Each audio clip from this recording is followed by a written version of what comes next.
Ahlani Mansur. Di sini saya berperan sebagai narator. Saya Rizita Suryabanor berperan sebagai perawat. Saya Rodianti sebagai Bu Siti. Saya Elsa Cianci berperan sebagai Ibu Rina. Saya Wilfriedus Octaviano Tirun sebagai presentator dan kameramen. Terima kasih. Terima kasih. Baik teman-teman, saya akan menjelaskan terkait dengan komunikasi terapeutik pada lansia. Jadi, komunikasi terapeutik pada lansia adalah komunikasi yang efektif antar perawat dan pasien lansia yang sangat penting untuk kesehatan mereka. Pertanyaannya itu mengapa? Karena lansia itu perlu untuk terus berinteraksi agar tidak menarik diri dari aktivitas sosial. Lalu, komunikasi dengan lansia juga itu harus dilakukan secara khusus dengan memperhatikan perubahan fisiknya, psikis, dan emosional mereka.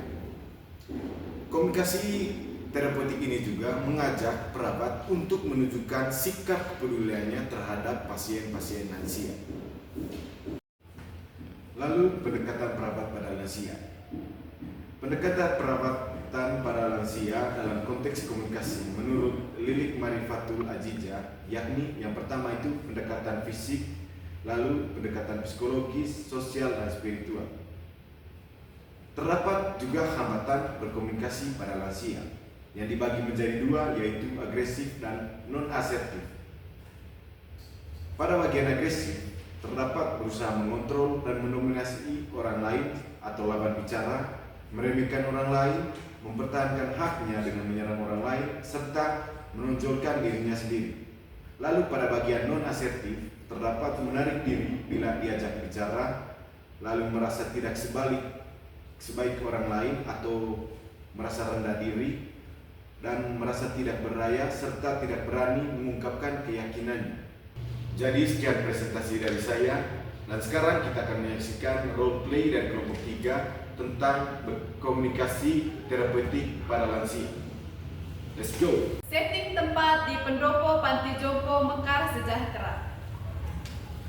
Hari ini di Panti Jompo Mekar Sejahtera, perawat Ani memimpin sesi komunikasi terapeutik untuk meningkatkan semangat hidup para lansia. Selamat pagi, Ibu Rina dan Ibu Siti. Apa kabar hari ini? Selamat pagi juga Ibu. Hari ini kami sangat baik dan hanya saja saya kangen dengan anak saya yang perang datang di Panti Jompo untuk menjemput. Ibu Siti sedikit murung. Baik, cuma saya merasa bosan di sini. Perawat Ani tersenyum. Tidak apa-apa Ibu Siti. Jadi hari ini mari kita membicarakan tentang hal-hal kecil yang membuat kita lebih semangat dan bahagia. Nah, kita mulai dari Ibu Rina. Mungkin Ibu Rina memiliki pengalaman yang membuat Ibu merasa bahagia dan semangat. Nah, oke Ibu, terima kasih. Nah, akhir-akhir ini aktivitas saya itu sering menanam bunga di sekeliling Panti Jompo. Dan rasanya itu sangat menyenangkan dan bahagia karena saya itu bersemangat melihat saya punya bunga-bunga yang saya sudah tanam itu sudah bermekaran di sekeliling halaman Panti Jompo. Ibu Siti tersenyum kecil. Wah, kamu hebat. Saya jadi tertarik dengan hal baru, tapi saya bingung harus memulai dari mana. Nah, ide bagus itu. Bagaimana kalau Ibu Siti membantu Ibu Rina untuk menanam tanaman di halaman Panti Jompo atau menulis cerita yang mungkin membuat Ibu merasa lebih nyaman terkait dengan pengalaman masa muda Ibu. Menulis cerita, saya sering menulis puisi. Mungkin saya bisa memulainya lagi. Nah, kebetulan bakat kita berdua itu sama, jadi kita berdua itu Ibu saling melengkapi dan saling support. Perawat Ani senyum penuh semangat. Wah, hebat sekali. Ternyata Ibu Rina dan Ibu Siti memiliki pengalaman yang sangat-sangat luar biasa. Nah, bagaimana perasaan Ibu setelah menceritakan pengalaman-pengalaman Ibu? Baik, dan saya merasa lebih semangat lagi.